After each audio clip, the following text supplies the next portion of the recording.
Okay, today we try to understand how do we validate our cluster algorithm, how good results it is giving. If there are two cluster algorithms, which one is giving good results? That is one more thing.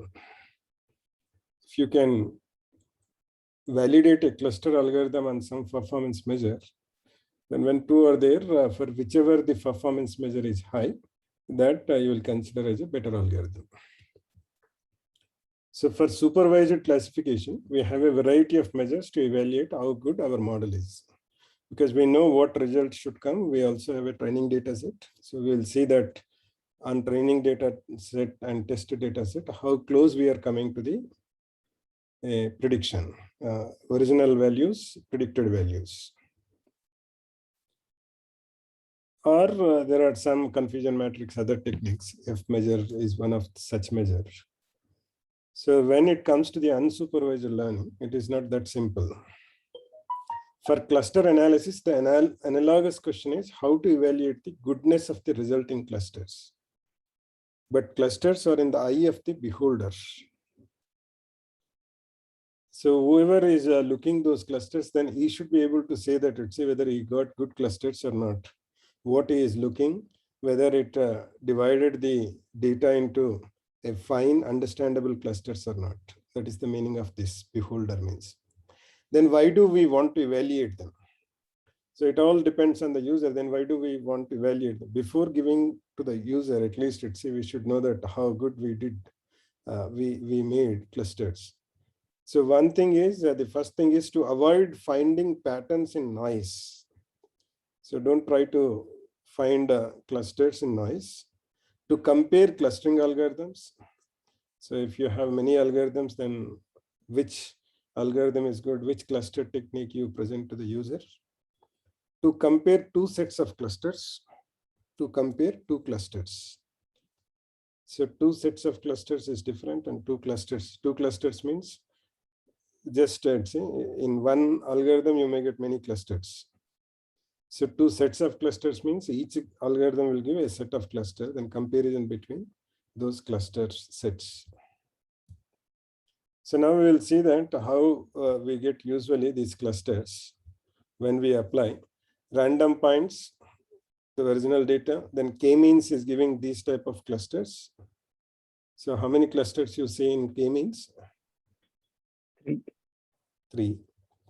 Then DV scan is giving 4.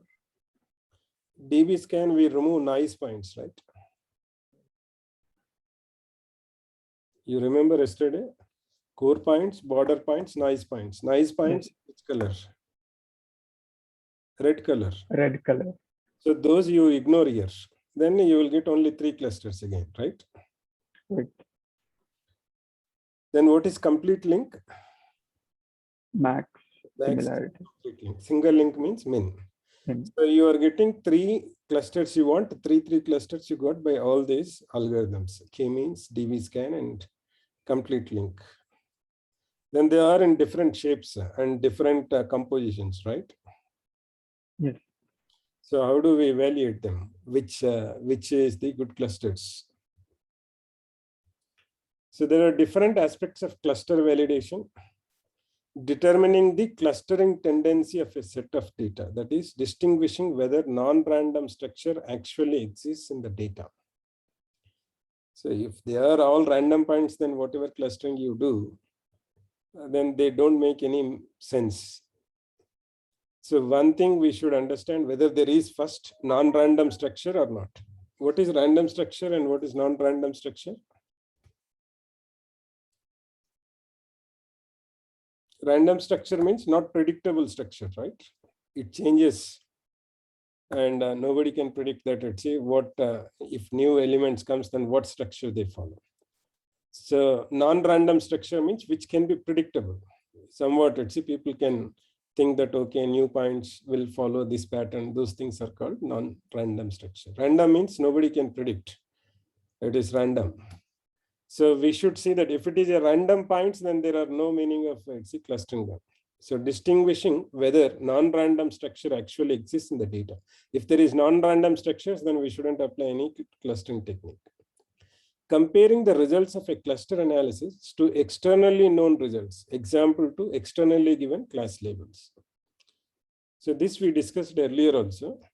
So we are not considering class label as part of the clustering algorithm, but once you get the cluster, see that do they belongs to the cluster? Say most of those cluster or dominating elements in those cluster belongs to one class or not. That is comparing with external. Like I gave you emails, spam and non-spam. You make two clusters. If you can get very well that it's spam emails into one cluster, non-spam emails into other cluster, one way of understanding, comparing results with the external given class labels. So if you get you are fine, right? At least you are able to understand that all these are having some common characteristics which will have a spam emails. Remaining things are characteristics which are not spam emails like that. Evaluating how well the result of a cluster analysis fit the data without reference to external information. The first one is external information. If you don't want to use any external information or you don't have any external information, then how do you evaluate your clusters? For that, use only the data because we don't have any external thing to compare. So we should get from the data itself the evaluation technique. Comparing the results of two different sets of cluster analysis to determine which is better. So if you apply two algorithms, you get two sets of clusters. Then if we can compare in a mechanism we develop, then we can select the better one as a set of clusters. Determining the correct number of clusters. K-means, you know that we will use what method to determine the clusters in K-means we use?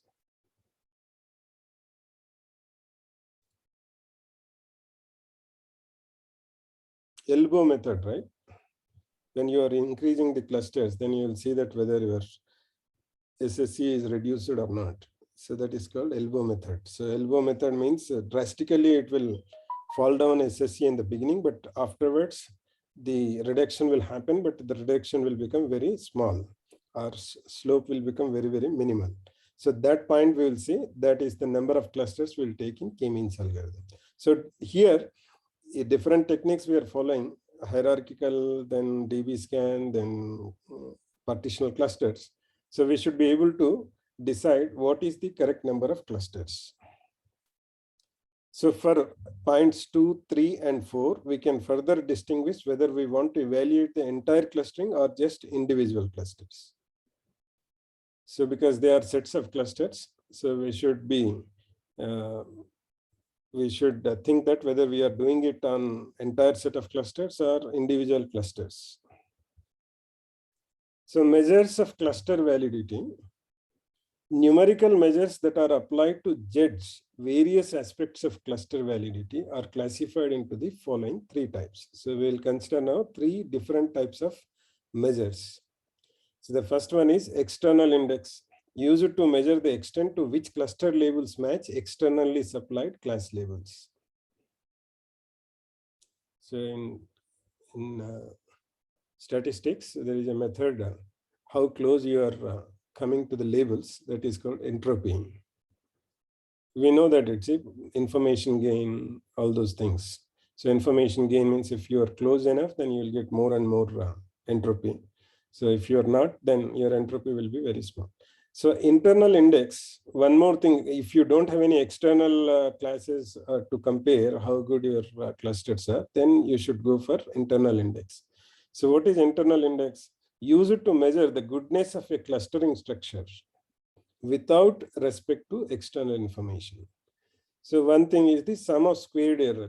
If you don't have any classes, then at least reduce the within cluster the distances. So relative index, other one is the use it to compare two different clusterings or clusters. So how do we compare two different clusters? That is called a relative index. Often an external or internal index is used for this function, that is SSE or entropy. So we'll see that for which one SSE is high, for which one entropy is high, then which one is better, whether to have more SSE, no. So we need to optimize this SSE. But there is again, it's if you increase the number of clusters, your SSE will come down, then where to stop. So different things we need to study now for both indexes now, internal index and external index. Sometimes these are referred to as criteria instead of indices. However, sometimes criterion is the general strategy and index is the numerical measure that implements the criterion. So what is difference between criteria and index?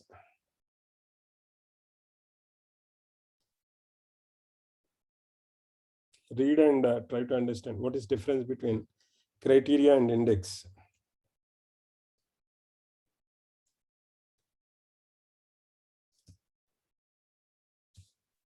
Indexes are numerical measures. Yeah. Criteria is just a strategy, that's all. It's what strategy, it won't give you the exact measure. So we will tell the procedure. But index is the numerical measure that implements the criteria. So your finally, let's see what values you will get, which value is smaller. All those things will come in numerical. So index is the implementation of the criteria. So measuring cluster validity via correlation. This is the first one which we are taking. Two matrices. Proximity matrix. What is proximity matrix? Distance between Each point, each pair of points. Then what is ideal similarity matrix? There are two matrices, right? If you take instead of the distance, 1 minus distance, that 1 will minus. be similarity matrix. How similar 2 points? So 1 row and 1 column for each data point, and entry is 1 if the associated pair of points belongs to the same cluster. This ideal similarity matrix, we are defining a new one. It is not the earlier, just simple similarity matrix is 1 minus distance matrix.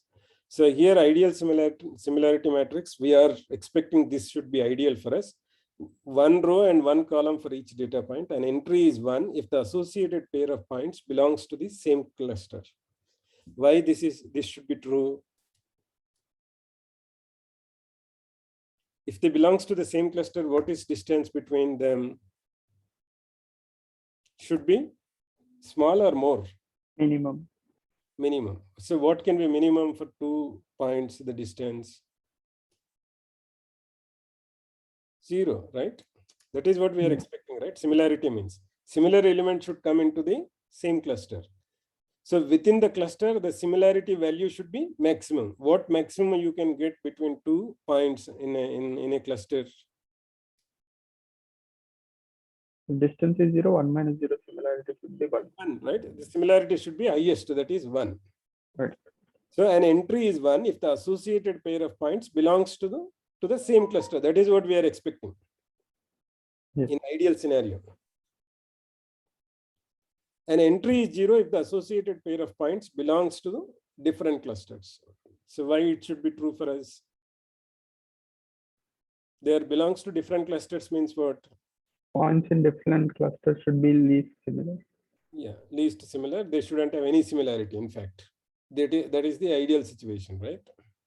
Right. So that's why you are separating them from the previous cluster, whatever that. So that's why the value should be 0. So in ideal similarity matrix, if your similarity matrix, if you take the points which are falling in the same cluster, those pairs should have maximum 1 value.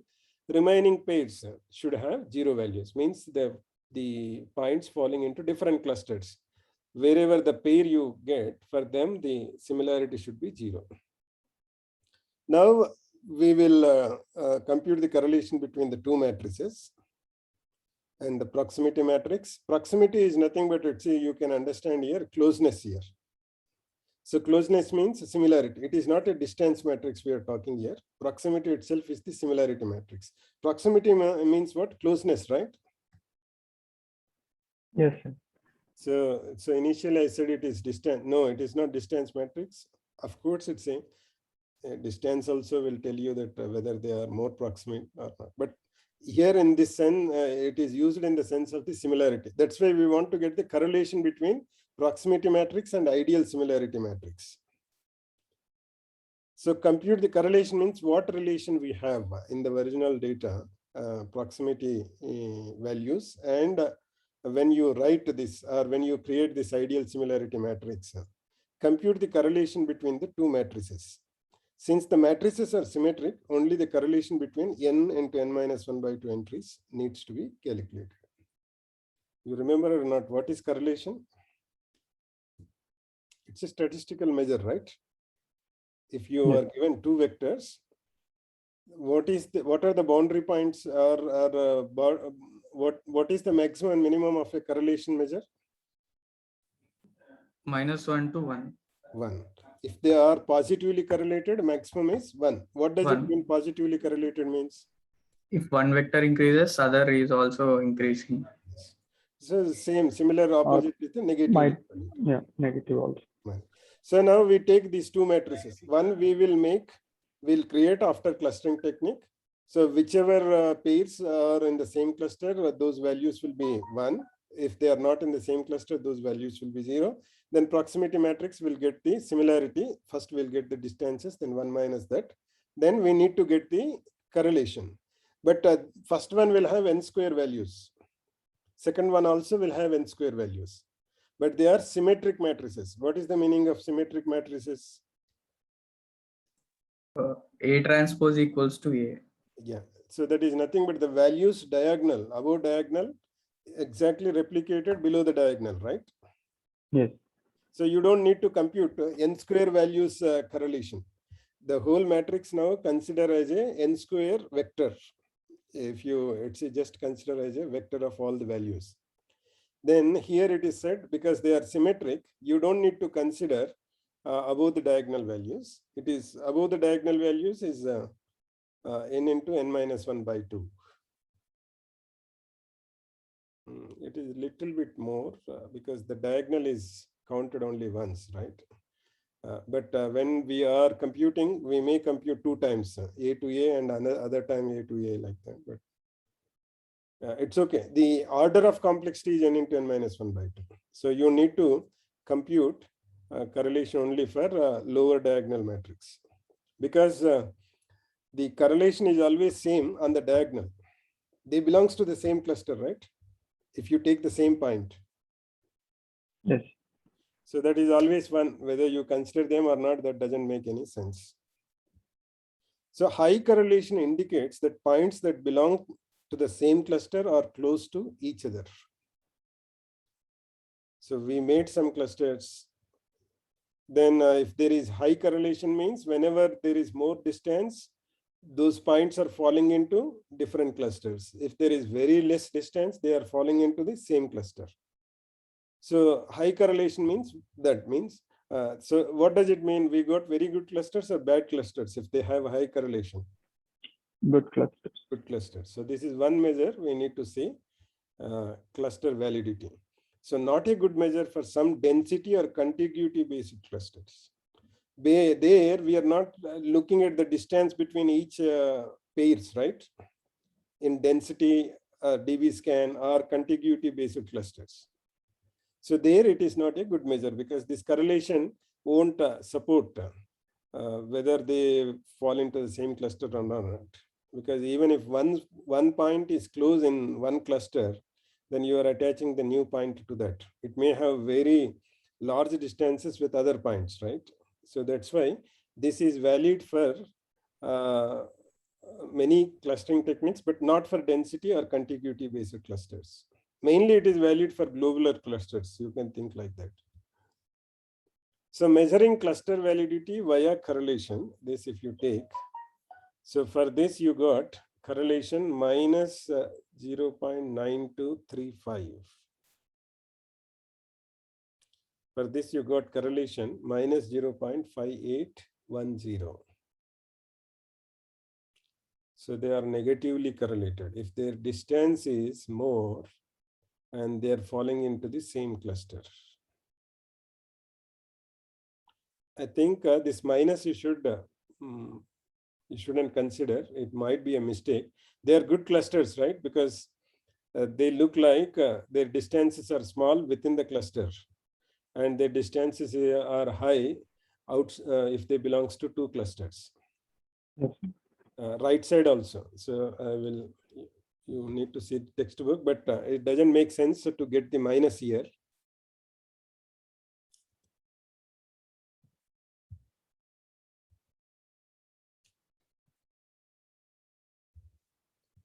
Okay. The right side, you can see that it's there is not much correlation like left side. Do you agree for that? Yes, sir. Because there is no clear-cut thing. The distance also very high, right? Even though if they are falling in the same cluster, the distances are very high here when compared with the left one. So right one is having less correlation, but still positive correlation it is. So as distance is increasing, the correlation is also the proximity matrix and ideal similarity matrix. As in distance is increase in proximity matrix, in correlation similarity index, similarity matrix also, ideal similarity matrix also, values are increasing. So that is one difference which we can see here by looking at the pictures. So using similarity matrix for cluster validation. So order the similarity matrix with respect to cluster labels and inspect visually. So so how do you visually verify this? So initially random points P1, P2, Pn you took, right? Now you order them. First set of points should belongs to first cluster. Second set of points belongs to second cluster. So you order them by cluster index. What is the cluster index? Once the clustering algorithm is completed, each point is assigned what? Cluster index to which it Cluster ID, belongs. right? Cluster index. So now you reorder your points according to the cluster index.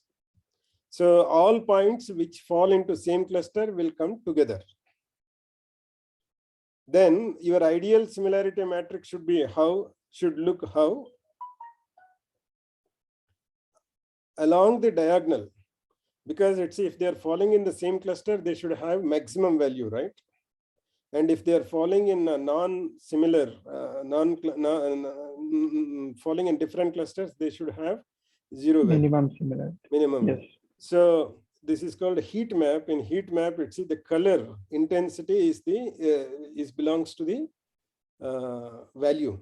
So if it is 1, then it becomes red. If it is going far away from 1, its color changes from red to some here. In this case, it is taken blue. So now, even in your proximity matrix, forget about the ideal similarity matrix. If you reorder your clusters, your points based on cluster indices, then you should be able to see there is simple technique in Excel. So once you do this, then you can, I don't know how good you people are with Excel. There is custom formatting. In custom formatting, you select color. Then it will ask maximum color should be what, minimum color should be what. Then whatever the values you have, that will adjust your color. Maximum value should have to the color which you are selecting, and minimum values will have that color. Anything middle will fade to max color to the min color. So that easiest way which you can use the Excel. Of course, there are packages in Matplotlib. You can take heat map. This is called also heat map, where heat means when your values are increasing, you get more red. Usually people will take red, but whatever color you want, you can fix for the max value. Whatever color you want, you can fix the minimum value. So all middle values will vary between those two colors. So you understand this or not? This when you reorder your points by cluster indices and apply some colors, this heat map type of thing, then you should get along the diagonal, there should be some blocks where it should be more red, and remaining places it should be fading away to blue here in this case. That's it. Okay. So now let's say once you get this, you can start now comparing. In DB scan you take and see criteria clusters and random data are not so crisp. So crisp means what? Here the color is crisp or not crisp? Crisp, distinguishable. distinguishable, and it's very clear people to make judgment, right? So now in clusters in random data are not so crisp, means you cannot identify that clearly. Okay, this belongs to one cluster, this belongs to one cluster, because the color is not that visually different, right, between clustering elements, non-cluster elements. So this DB scan is one of the, it won't give you any crisp thing. In k-means, you get, let's say, a little bit. Clusters in random data are not so crisp, but k-means for the same data set, whatever data set it is built, you are getting like this. For k-means, for complete link, this is 1.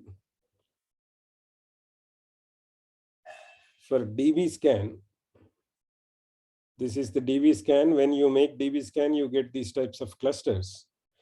Then your let's see, colors falling into none and falling into the same should have this type of coloring. But of course, here it is not given the matrix and coloring the same cluster points into our value based coloring. So if you apply that, then you need to see that how do you get. So one more, that is the based on reorganizing or reordering your points based on cluster indices, then apply heat map, then see that whether you can distinguish or the data itself is random. If the data is random, you don't get any crisp type of separation between points within the cluster and points outside of the clusters, right?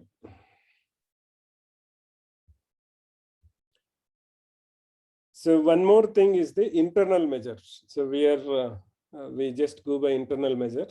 Clusters in more complicated figures aren't well separated. Internal index used to measure the goodness of clustering structure without respect to external information. So SSE is good for comparing two clusterings or two clusters. Average SSE can also be used to estimate the number of clusters. So what is the full form of SSE? Sum of squared errors. Square errors, right? What square, for what value you are making squares? Distance between 2 points. Distance between cluster centroid and if it is a k-means, right? Then Right. otherwise, if you don't have any cluster centroid, then you may need to take all the pairs, then see the distances between all those pairs, then some averaging thing. So here you can see SSE thing. If you increase number of clusters, naturally you will have less SSE. Why? Because each point will become a cluster, right? The ultimate thing is. Yes. Then errors will become 0. So here you can see right side. Initially, when you have only 2, then you get more error. 5, you reduce it drastically from 10 to 2, means 5 times less. Then another half time less if you increase another 5 more clusters. But after that, what is happening here after 10? The error is reduced drastically, completely. Yeah, error is not reduced drastically like earlier case. Mhm. So this is what we used in k-means. Elbow method means this, let's say it is turning like your elbow. So wherever it is turning, you can stop there. Means 10 may be the best thing here in this case. So you can also use this for selecting the number of clusters. But you need to see that, are you reducing the SSE or not? Yes, you are reducing the SSE up to a significant level. If it is not significant, then only you are increasing the number of clusters, then you are losing the clustering idea itself there. So SSE curve for more complicated data set. So it is like this, SSE of clusters found using k-means. This is here you got for this example, SSE of clusters found using k-means. So framework for cluster validity, need a framework to interpret any measure. So people may not be happy if you give with one measure, it is good. They may want to see that in all aspects, in all measures, how does it work, or how good you're getting good clusters. That's why you need a framework to interpret any measure. For example, if our measure of value evaluation is the value 10, is that good, fair, or poor?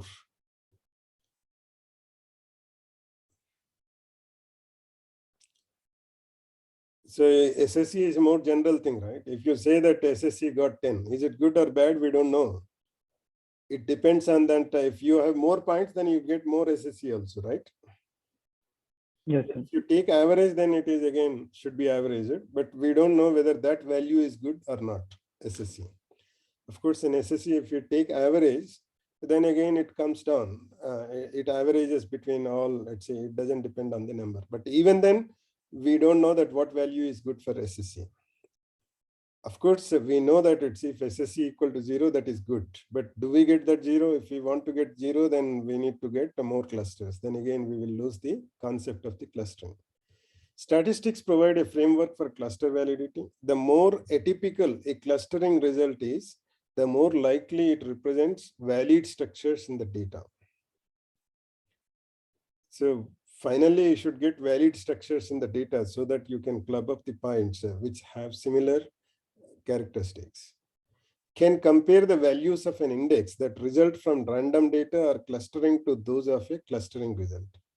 So you take a random set of elements and see that do they have any common characteristic? And you also take elements from the clusters, see that do they have any common. That is a human intervention and how humans should verify this. If the value of the index is unlikely, then the cluster results are valid.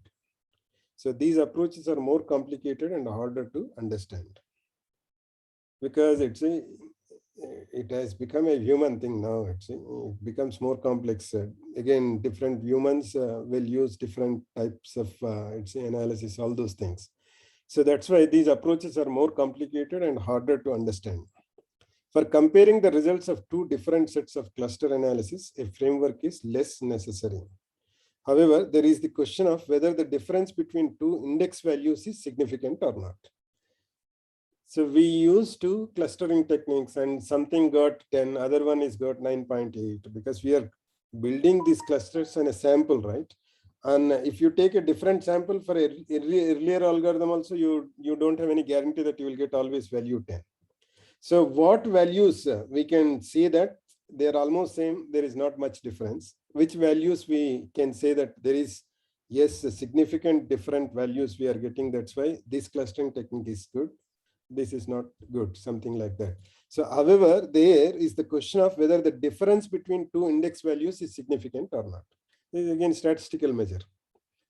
So if you take 30 sample from a population and get the height, you got something like 5.6 average height.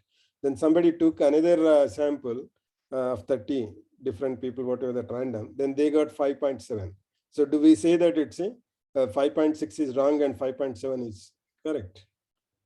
There are that is called hypothesis testing in statistical analysis.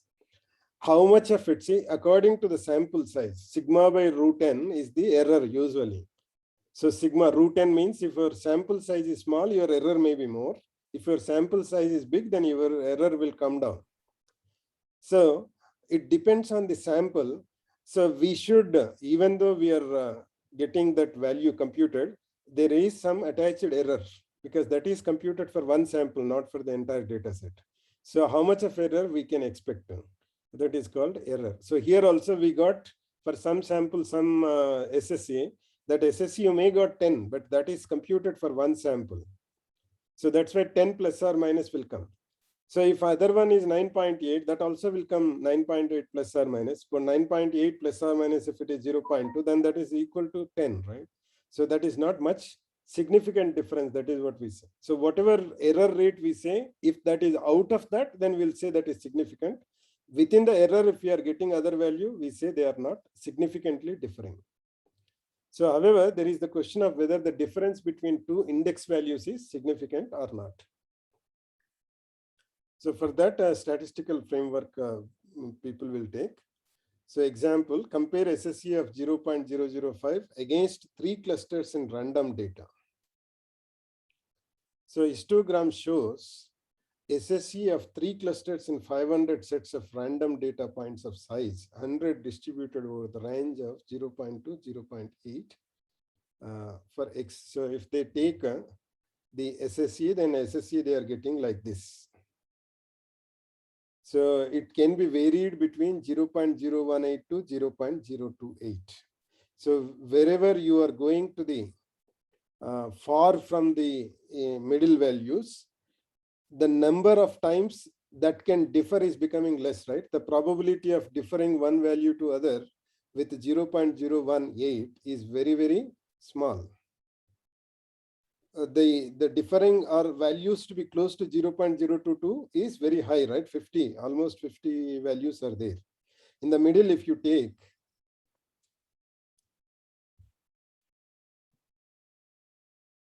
take here in the middle, so this is the normal behavior, you can say that it's these values, or you can say still up to this is okay. Significantly, values will change between these things. And whatever tails you have, they are called, there is chance they can have those values, but the chance is very, very minimal. So do we go by that minimal chance or we just discard them? Because 99% they shouldn't happen. 1% chance is there. That's why we always go with that 1% chance. No, we'll say that, oh, no, 99% it won't happen. Even if it is a chance of happening 1%, but I don't consider that as a valid. That is what statistically people will say. So up to this, let's see, whatever I just ran, these lines, that will consist 99% of the times your SSE should be this. But if your SSE is coming out of this, whatever boundary I put, there is very minimal chance to happen that.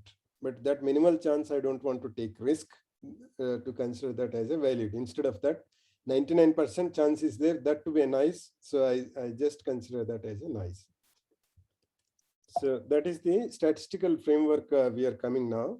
Compare SSE of 0.005 against 3 clusters in random data. So first you take SSE some value 0.005, then you take 3 clusters from random data and see that it's what values you are getting, whether you are getting 0.005 close or not. Histogram shows SSE of 3 clusters in 500 sets of random data points of size 100 distributed over the range of 0.2 to 0.8 for X.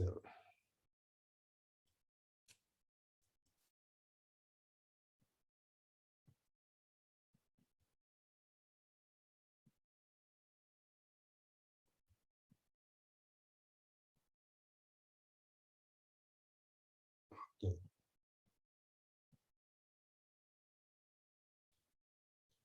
Correlation of ideal similarity and proximity matrices for the k-means clusterings are of the following 2 data sets. So if you take different samples and compute your k-means and ideal similarity matrix from the k-means and proximity matrices, then the correlation values you are getting like this. Means correlation can be between anything 0.9 to 0.58. I think is putting repeatedly minus means in proximity matrix is considering the distances. Similarity and distances are opposite, right? Yes. So whenever distance increases, similarity reduces. So we can understand in his proximity matrix, he is denoting proximity matrix as a distances only. So that's why he's getting negative correlation. So the values you are getting between minus 0.58102 minus 0.9235.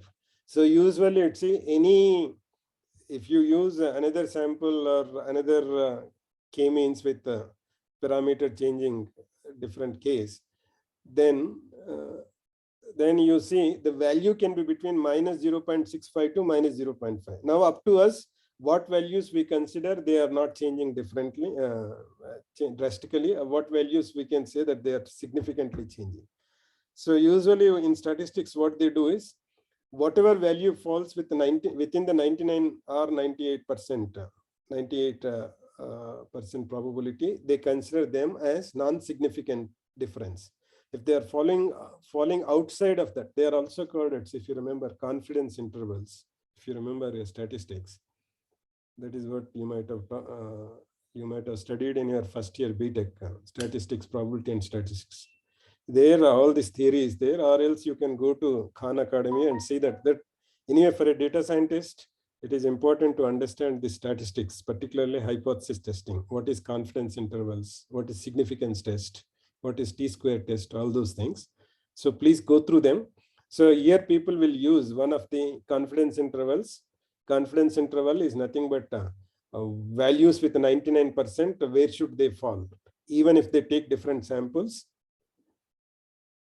if a new value, when they find, if that is falling between that confidence interval, they say that is not significantly differing with the earlier value. If it is falling outside of that, they say that is significantly differing with the earlier value. That's why both samples are not representing the same population. That is what they say in statistics. Here also, when you get the correlation, if two algorithms you use, two samples you take, then one is getting 0.9235, other one is getting 0.58, then do we consider them as significantly differing? Not significantly differing. At least from this figure, they are significantly differing, because 0.9235 is very far from 0.58, right? So you are getting only up to 0.65 is the maximum values, how much it can decrease further from 0.5 to 0.65. But it is very far from that 0.65 also. It is falling outside of that. So they are significantly differing. And that is what statistically people will determine. Then another type of measures is internal measures, that is cohesion and separation. So cluster cohesion measures how closely related are objects in a cluster, that is SSE. Cluster separation measure how distinct or well separated a cluster is from other clusters. So again, example, squared error. Cohesion is measured by the within cluster sum of squares. This should be more. Separation is measured by the between cluster sum of squares. BSS is I mod Ci m minus mi whole square, where mod Ci is the size of cluster I. So this I belongs to the first one. It's within the cluster only we are computing this. So Ci is the cluster ID with I. So all points X, then Mi is the centroid for that. So you take the distance between cluster center and all those points, square it up, and sum all those things. For each cluster, you do this. That is the squared sum of squared errors. So separation is I, then mod Ci m minus mi whole square, where mod Ci is the size of cluster I. That is nothing but you can think like a weight, because there are how many points are there that cluster that contribute, right? Mod Ci is the size of cluster means what? How many points are there in that cluster? Then you are taking the difference between cluster centroids, m minus mi whole square. For each thing, you will do this. So one cluster centroid you take, then you take the difference between all other cluster centroids with that cluster centroid. And when you are taking the difference, how many points are there in that other cluster? That you should means how many points are differing with that distance. So that is the BSS. Do you understand what is BSS? How it is computed BSS? Yes, sir. SSE is simple, right? Take each cluster, then take each point, get the distance between the centroid and that point, square it up. So the first summation is the within the cluster. Second summation is how many clusters are there. For all those clusters you need to do. Okay, that is the SSE. What is BSS? Just try to explain me, then I'll understand that whether you got this or not. Here only one cluster is considered, right? Ci cluster. Then what is n in this BSS? Okay, I is there is summation, right? The summation is over what? points in cluster I? No, summation over clusters. I is the index of the cluster. Remember that. Ci Okay. means index of the cluster. Okay. In the SSC, X belongs to Ci means points in the cluster. That is, X belongs to Ci. Okay. Ci is the ith cluster. So I is a summation over I means summation over All the clusters. all the clusters. So for each cluster, you have a centroid. Right. That is the Mi. Yes. And this M is nothing but it's this M minus Mi whole square. This M should be the other cluster centroids. But are you making that sum? Okay, for each for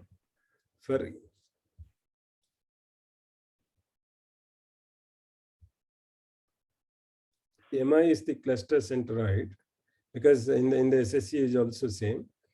This M, I thought it is the other cluster centroids, but it is not summing up that. So what is this M then? So we'll see the example. We'll come back that. So where mod Ci is the size of cluster I, that is nothing but it's it is something like a weight, because different clusters will have different number of points. So here the computation is given. We try to understand it, see what they did. Then we'll go back and see that what is that M. So SSE is simple here. SSE, that is WSS equal to 1 minus 3 whole square plus 2 minus 3 whole square. 4 minus means here 3 is the centroid. Remaining points are 1, 2, and 4 and 5. 3 is the centroid. 3 minus 3 is 0. That is what it is not added, or 3 is not part of the data set. Maybe just centroid. So SSE computation is simple, right? You got the differences between centroid and other points, making square and summing up them. So only one cluster is here. You are doing that. 1 minus 3, 2 minus 3. Then BSS equal to 4 into, there are 4 points. Then 3 minus 3 whole square equal to 0. So there is only one cluster centroid. So you have that value and minus 3 you are taking, and that is 0. So when you have two clusters, then 1 and 2 is one cluster and 4 and 5 is other cluster. What is the centroid between 1 and 2? 1.5. 1.5. What is centroid between 4 and 5? 4.5. So this 1 is close to 1.5. So this is part of the first cluster. Second point is also part of the first cluster. So 1 minus 1.5 whole square plus 2 minus 1.5 whole square from the first cluster. From second cluster, you are getting 4 minus 4.5 whole square plus 5 minus 4.5 whole square. That whole thing is 1. Then BSS equal to 2 into, what is this 2? Number of points in the cluster, right? Right. First cluster, 1 and 2. Then 3 minus 1.5 means this M is the centroid of all the points. Right. Then 3 minus 1.5 whole square plus 2 multiplied by 4.5 minus 3 whole square. So now what is this M? Centroid of all the points in the data set. Yes. So that is the BSS. So separation is measured by the between cluster sum of squares. Okay, anyway. So BSS should be higher or less than for good clusters?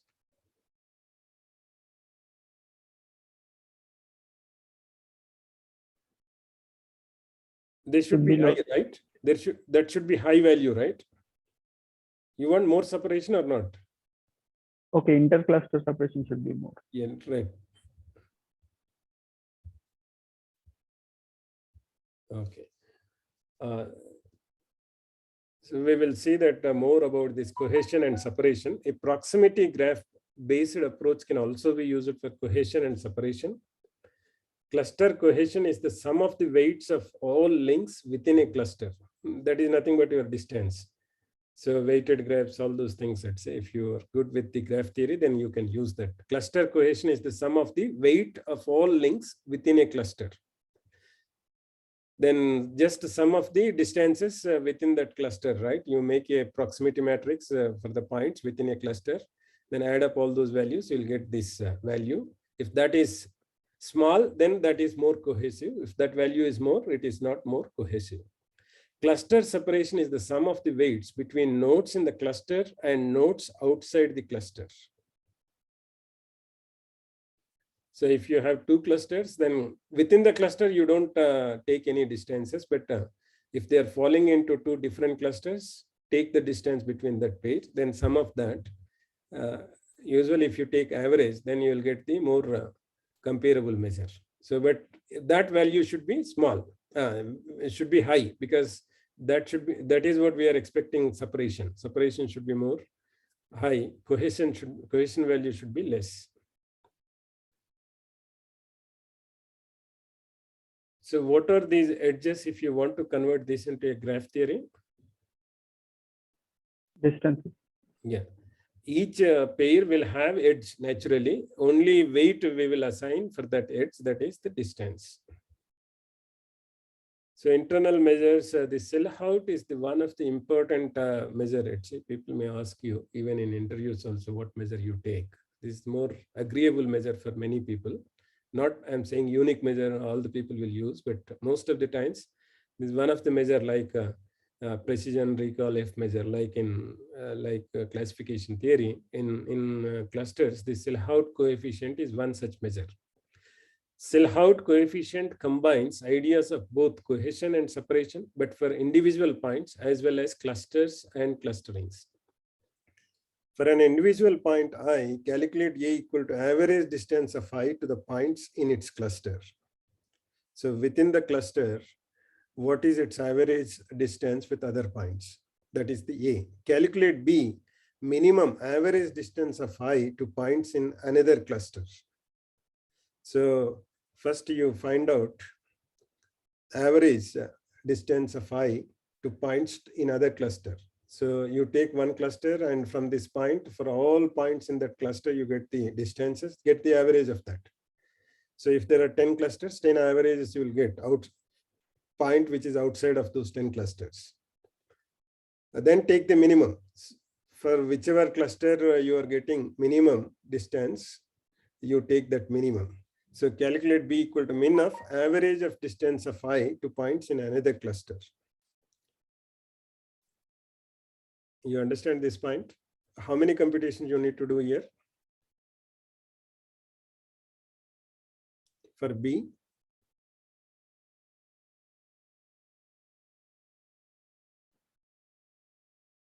First take the point, right? Then find out for which clusters it is not part.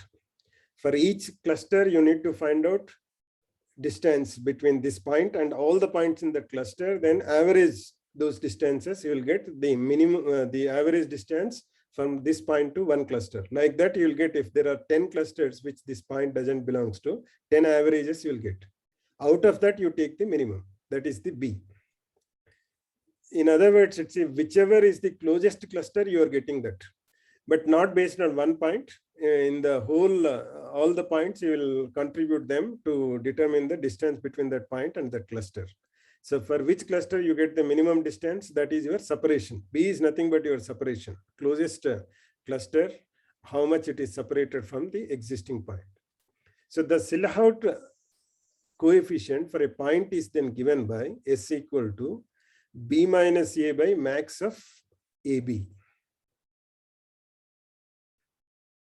So this Selhout coefficient formula is, first you get this separation, then within the average distance within the cluster, that B minus A, whichever is the maximum, you divide by that.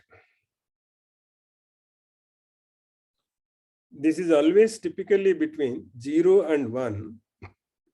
The closer to 1, the better. When will you get 0, this value?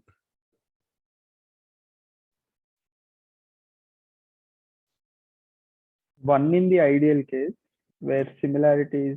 But we have formula. I'm trying to understand. When will we get, for what values of B and A, we will get this value 0? B should be equal to A, right? Right. So if B equal to A means the average distance within the cluster and the average or minimum it is separating with other cluster is same. Means it may belongs to other clusters also, right? That meaning of that is. Right. B equal to A means what? A means within the cluster average distance, right? Yes. B means what? You are looking other clusters, whichever is close to this cluster. You are also computing the average distance with that cluster, all the points. Right. If those two values same, means what? Whether it is you are computing the distance within the cluster, outside cluster, you are getting the same value. So there is no meaning of attaching this point to the first cluster because it is also having the same average distance with other cluster. It may also be point of that. Yes.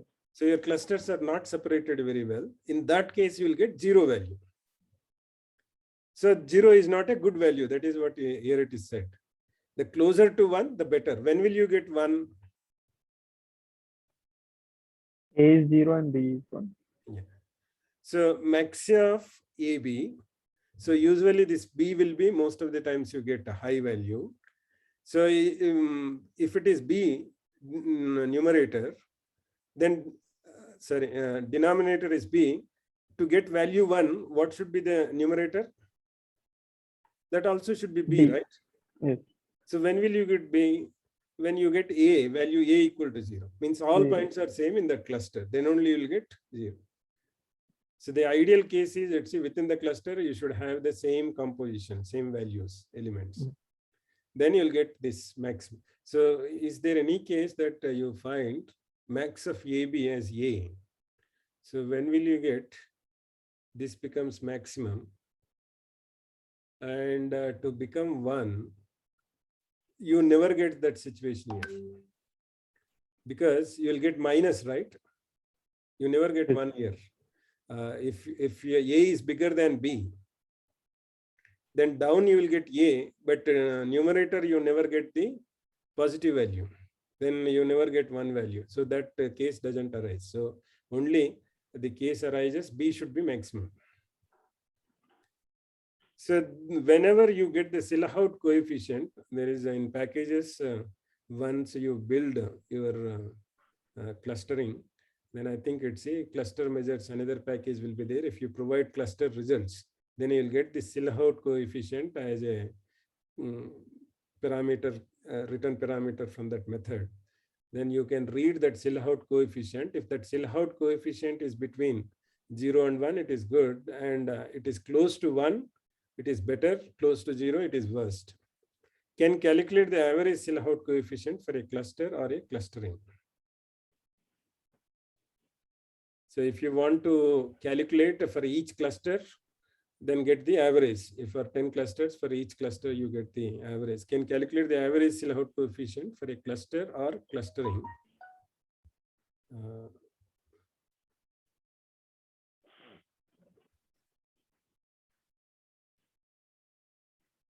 So this is first we are computing for each point. Then you can also average it for clusters. That is what the meaning of this. So if there are 10 points within a cluster, then get the average of all those Silhouette coefficients. Then that average of for each point, whatever you have, that is the cluster Silhouette value. This is point Silhouette value, which we discussed here. External measures of cluster validity, entropy, and purity. This is again mostly based on statistics. You can see P means probabilities. Then K means clustering results for LA document dataset, one application they are giving here.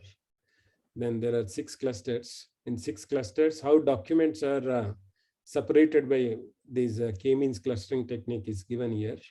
Entertainment, you got what is dominated in the, which cluster is dominated by entertainment? 5th cluster. Remaining values are there, but they are minimal, right? Yes. And financial is dominated in 6th, but there is also 4th cluster. It's not a very minimal number of points. Half of the things are also coming with 4th cluster. So ideally, it's a one cluster because you have these 6 divisions. Ideally, one cluster should dominate with all the one type of documents, but it is not. But how good? There is one measure, that entropy and purity. This is exactly what you have studied in decision tree. In entropy, it's the same formula, Pij log 2 Pij we are using here, Ej is. So use those entropy.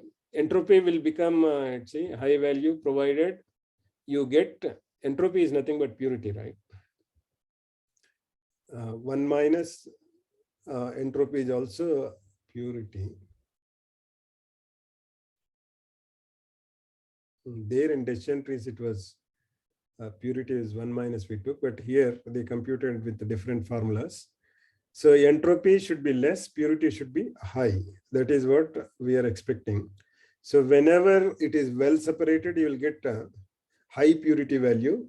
If they are not well separated, you will get less purity value. So for each cluster, they are getting this. So if you understand the first cluster is dominated by which topic? Metro, right? Yes. But national and foreign is also coming. It is not that pure, because out of the 506 versus 96, 927, 40, all you put together. So this is 0.7474 is good still. But see, if you take the third cluster, what is the advantage with third cluster? Why it is getting more purity? Only sports is dominated. Yeah, remaining things are minimal, right? So even if you classify the elements belongs to 4, you think same decision tree type, right? There also you used these metrics, how pure to compute. So what happens if you classify all cluster 3 elements are sports, how much of wrong we will do, right? Error rate here. Error rate is minimal, right? In this case, 37, only 14 versus 671. So 98% you are getting, almost 0.9796 you are getting the correctness of that if you identify them as a sports. So this another interesting thing is the 6th one. Why 6th one is getting very less purity?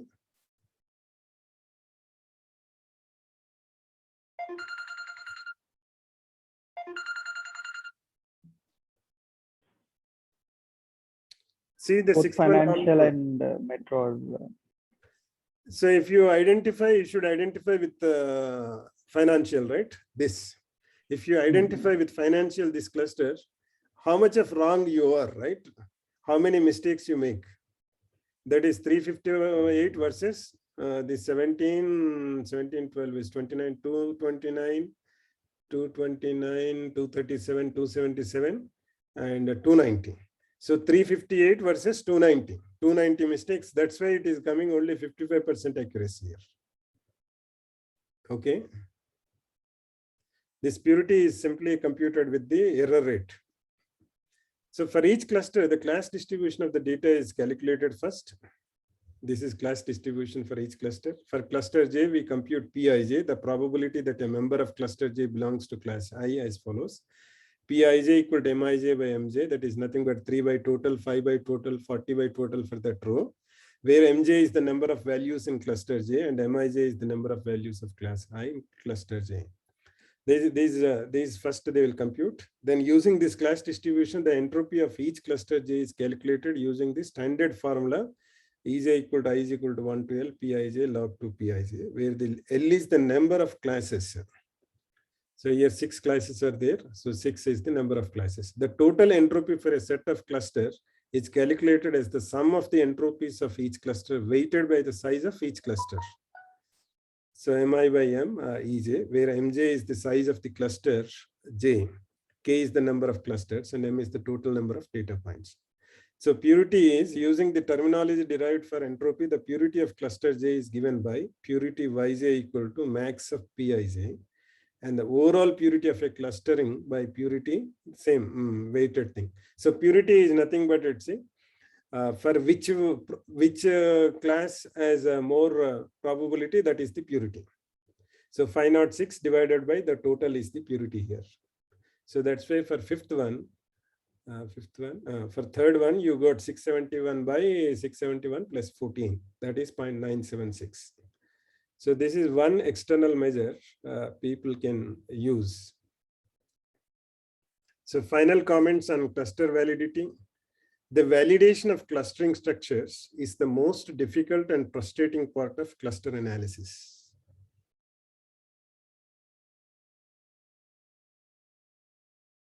So it is not straightforward. We have seen it, see many formulas, but still we don't have clear-cut thing.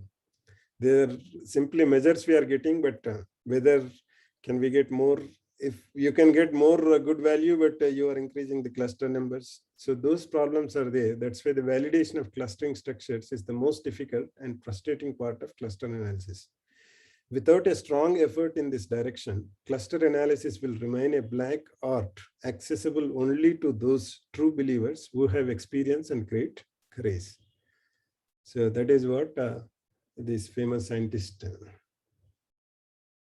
Jain and Tubes stated this comment. So though there is a lot of materials available, techniques are available, still it's validating the clusters is very difficult thing still. The people who got experience, then they may try to get some sense, but other people, it is always difficult. So we will start today here because this is a bigger thing. This advanced concepts, it involves more statistical techniques and also involves more neural nets here. The SOMs are neural nets. So this, once you complete the remaining things, then you can focus on these things.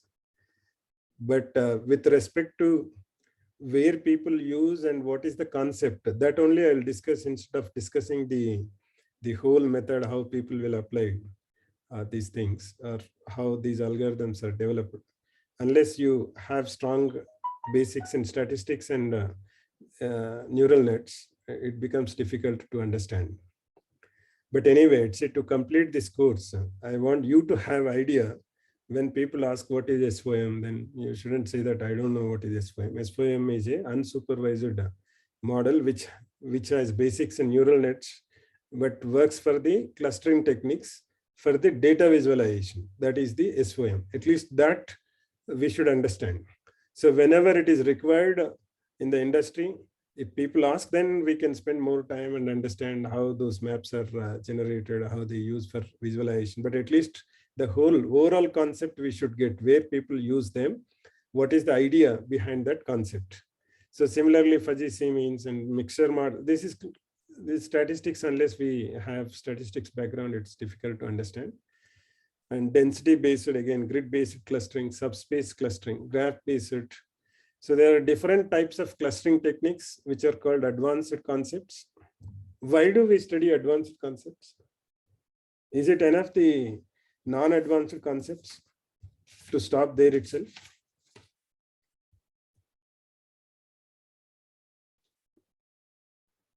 What is this IT industry now, right? If you are using not advanced techniques, if you don't get good results, will you survive in the industry?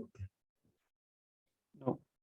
These are not implemented by humans, right? These are implemented by machines. If one finds a good method, then for all problems that can be automated, right? That method, only they will survive it. See, search engine many people can do now. Why Google is surviving it, see, to the top in search engines? Because they have always higher level of algorithms.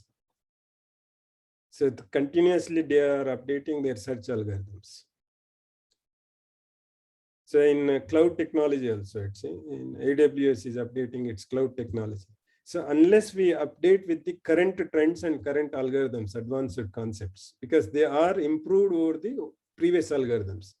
So at least we should know that this time may not be enough for us to experiment with all these things.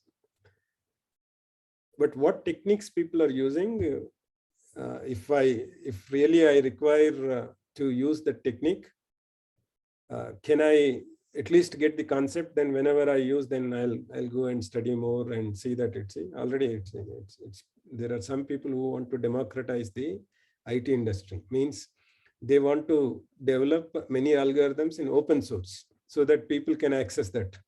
Google is not the open source thing. Google will not reveal, but other people, let's say, who get idea, the search engine, all those things, let's say, some people will want to democratize, means give chance for many people to experiment and use such type of techniques. So again, you can go and at least first find out. Hugging Face is one of the NLP based thing. There they gave many algorithms where they work data sets also, people to experiment. So like that, let's say Kaggle is one place where with the small data sets and the concepts you can experiment. So you should find out those platforms and first try it out. When you get the concept, try it out. How does it work? Then if you are more interested, then dig that. Why it is working? Can I change anything in these parameters, the idea, all those things. So why these many topics are introduced means I can just stop this whole data science with the two algorithms. One is the classification, logistic regression, because that is enough to classify, right? And the k-means algorithm. But they are not the advanced techniques which people are using. They are still relevant, but if they don't work, then people should know that what algorithm they can try next. So at least you should have all this terminology if you are really to be called a data scientist. So you cannot say that it's, I don't know this method, that I don't know, even I haven't heard these things. So that's why at least get the terminology and concepts and where they are applied, for what purpose they use people. So for that purpose only, we'll study these advanced concepts. Though you don't have lots of background like statistics, not much experience with the neural nets. But we'll get the concepts and we'll try to understand that it's what people are using, the latest, the techniques in the industry, and how applications, how they changed it, the different applications and different world scenarios. So that is what idea for us to go through this. So this may take, I think it's 1 day or 1.5 days. Then another 2 to 3 classes we require. And 1 more week we have, but that week is Diwali. So Monday I will not be available. We may have Tuesday, then Wednesday, Friday. Thursday is Diwali, right? 4th. Yes, sir. So with that, we will complete this data mining. But you are always welcome at whenever you get doubt. This book is good. These PPTs are also good. They also give lots of exercises, assignments, and they also gave your solution manual. So you can try on your own. They also give code base. If you see